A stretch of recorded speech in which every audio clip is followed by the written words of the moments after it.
Hello everyone and welcome to this video, which is in our Great Human Game series. I'm Grandmaster Matthew Sadler and this is the fifth installment of GM against Duo. So yeah, I've been playing quite a few games against Duolingo, and I just thought it was time for another video with quite a fun game that came here featuring quite a good novelty actually. So let's have a look how it went. So d4, knight f6, c4, d6, knight c3, e5. You could exchange off queens, but why would you do that when you can keep them on? So I played knight f3. And here, Duo played something unusual in actual fact. So e takes d4. Quite unusual, but you head back to a King's Indian. In principle, that's a little bit early. I mean, it gives white the opportunity to choose an effective plan. I mean, e4 and f3 and bishop e3 is quite a nice setup. But g3, which I played, is also quite nice. Obviously, the bishop on g2 here, knight on d4, stop a knight coming into c6, and you're clamping down nicely on the d5 square as well. And black, having taken on d4 very early, he's sort of shown the sort of plan he's going to play, so should be a little bit better for white. Knight bd7, a slightly odd move order, but nothing particularly wrong with it. Castles, castles. And now I played, well, I mean, e4 is quite typical, but I played b3, which is actually probably the most popular move in this position. Black played c6, which is slightly unusual. I mean, black often plays ideas with rook e8 and a6 in this line. I think that's the Gallagher system. And the idea is that black's going to try and play c5, rook b8 and b5, play very aggressively like that. Yeah, quite tricky for white to meet. But black played the good old-fashioned c6, and I played bishop b2 here. So in principle, you know, white looks pretty nice here, really. I mean, you know, those very logical looking bishops pointing towards the center, nice knights in the center, a bit of extra space. What could possibly go wrong? This hasn't been played that much. I think there's just with c6, I think there's just about 20 games in the database, and Duo's next move was a novelty. Though if you've been watching Engine Chess at all in the past 5 years, if you've been reading my books, I hope you have, then you won't be surprised by black's next move, which is h5. Always a nice move, h5. Always nice against these King's Indian structures where the knight has left f3, and so you're just wondering, what should I do about h4? You can do several things. You can leave it, you can play h4 yourself, which does tend to weaken the g4 square, and that's quite a nice square for the black knight. Or you can play h3, which is a much more common move for white in the King's Indian. So knight c5 played by black, and here I played queen c2 sort of quickly, and then thought, oh, curses, that was a bit careless. Why was that? Because black throws in the move h4, and the point is that if I reply with g4, which is of course what I really want to do, black's going to have the idea of knight takes g4, opening up an attack on the knight. I've vaguely considered that it might not be that bad, that I'll get some, you know, if you take my knight, I'll get some attack on that. But it felt a little bit too risky, especially with the white king being open. In actual fact, the engines say, yeah, g4 is the best move. And they're meeting knight takes g4 with the move b4, just throwing oil onto the fire. And the main line is to go knight d7 takes, and then not take back on here. When I go rook d1, and I've got knight e4s coming in, I've got a little bit of play there. But the engines want to play h3 first, queen h4, and now bishop takes d4, and claiming that you know, this extra weakening of the king side is going to be to black's advantage. It's very, very murky, but the engines say 0.00, so we're quite happy with that. But that, I mean, that was just that was yeah, past my pay grade basically. So what I decided to do actually, and I didn't feel too unhappy about it, I just played the move rook d1, So after h takes g3, f takes g3, of course my king's weak, e3 square is weak. This wasn't what I would have necessarily chosen to do. But of course, I've got the f-file. I've got bishops pointing towards the king. The d6 pawn is weak. I've got b4 to chase away the knight. It's not so stupid. I mean, I've got weaknesses. I'm looser than I'd like. But black's not completely there yet. Unfortunately, I didn't really handle it very well from now on. After rook e8, the engines suggest a move that hadn't yet entered my consciousness somehow, which is to play the move bishop c1. You're covering e3, and you're also looking to play bishop g5 as well.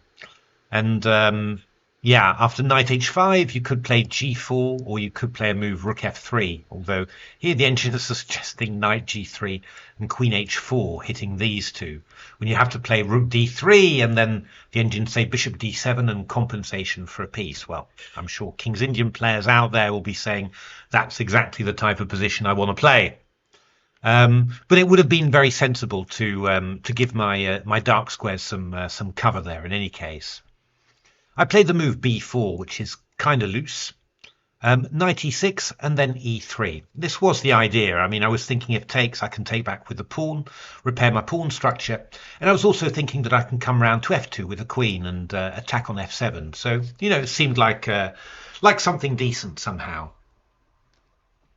Only what I hadn't really thought about was this move knight g5, so hitting the pawn on h3.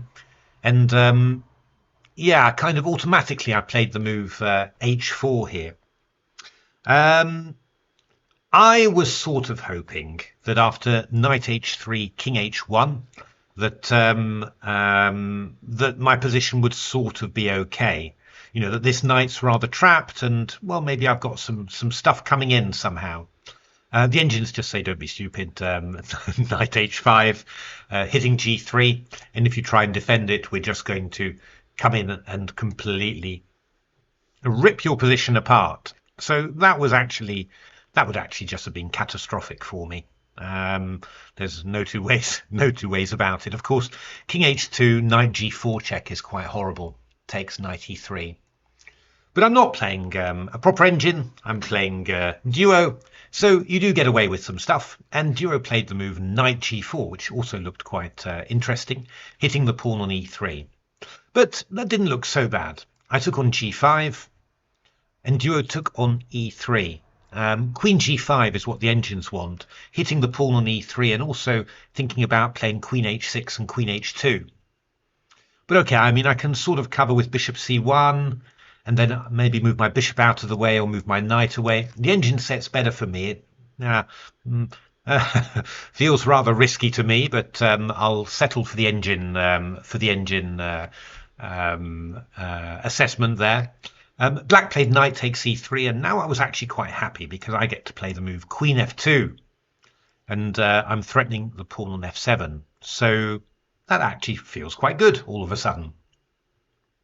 So that was clearly a mistake. Knight takes e3. So black played the move bishop f5, and now I came up with something quite nice, I thought. I took on f5 here, g takes f5, and then I played the move knight e4.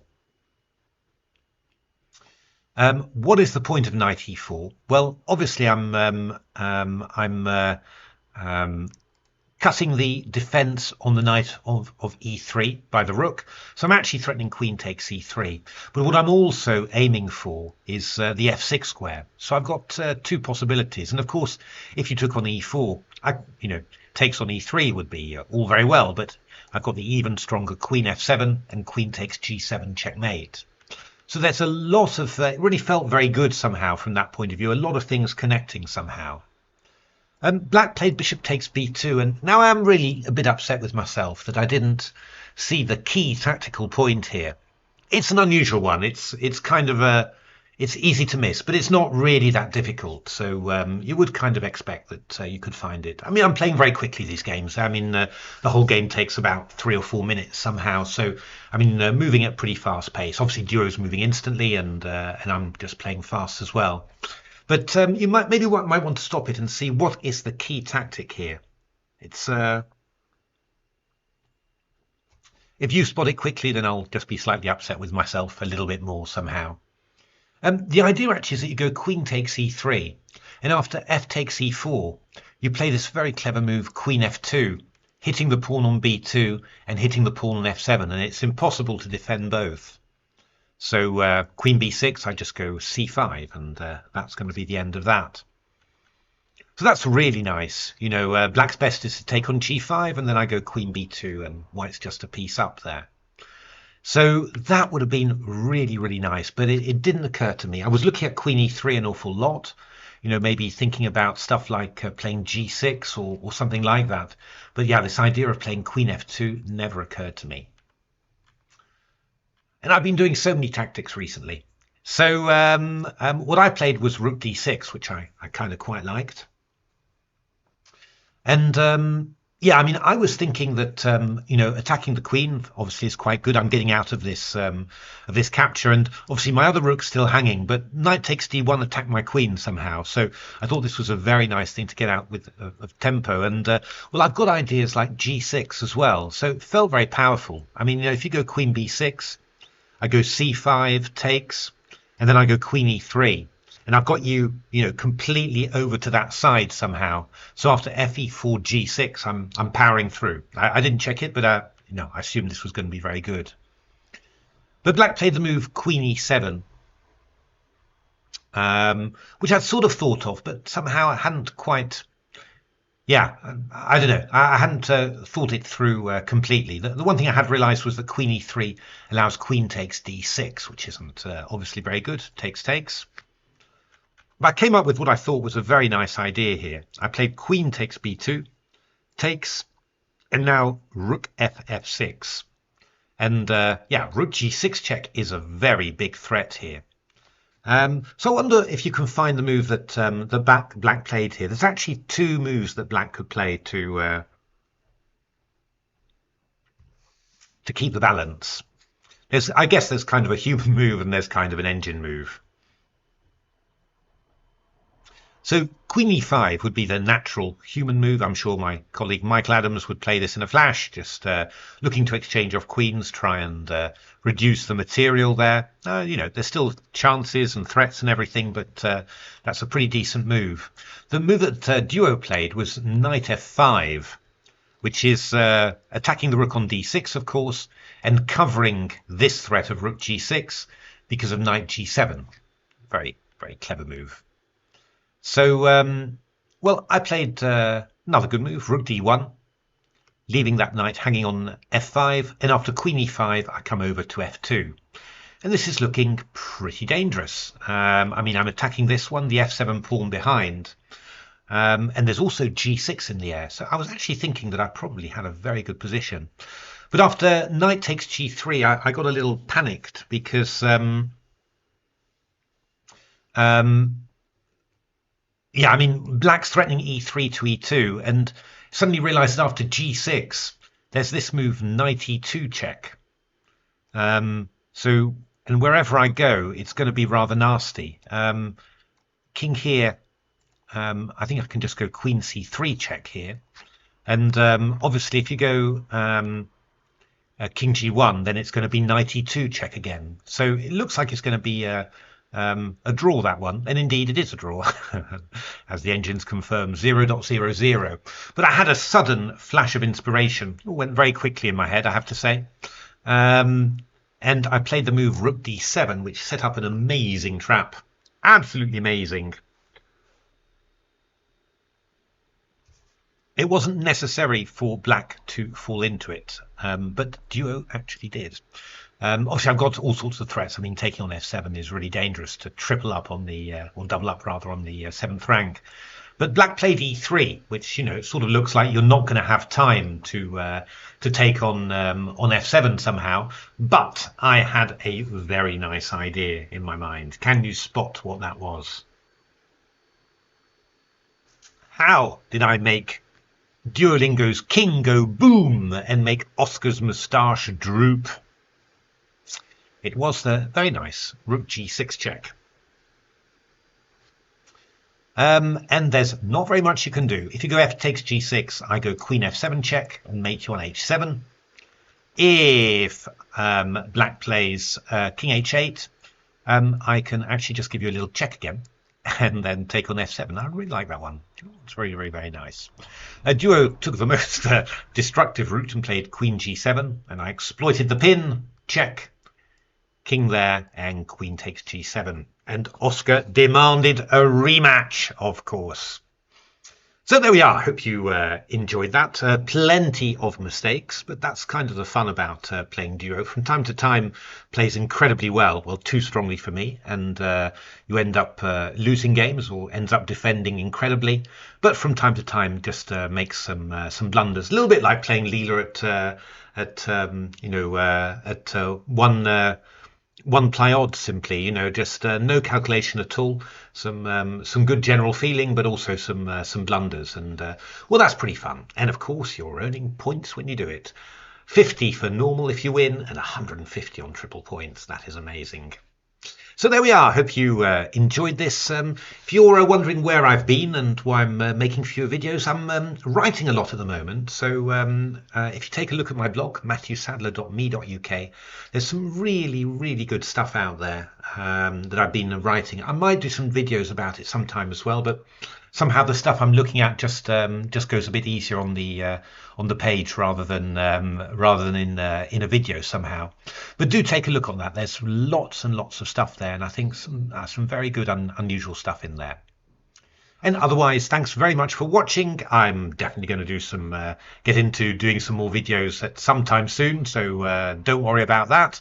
And thanks very much for watching, and keep your eyes peeled for more. Thanks for watching.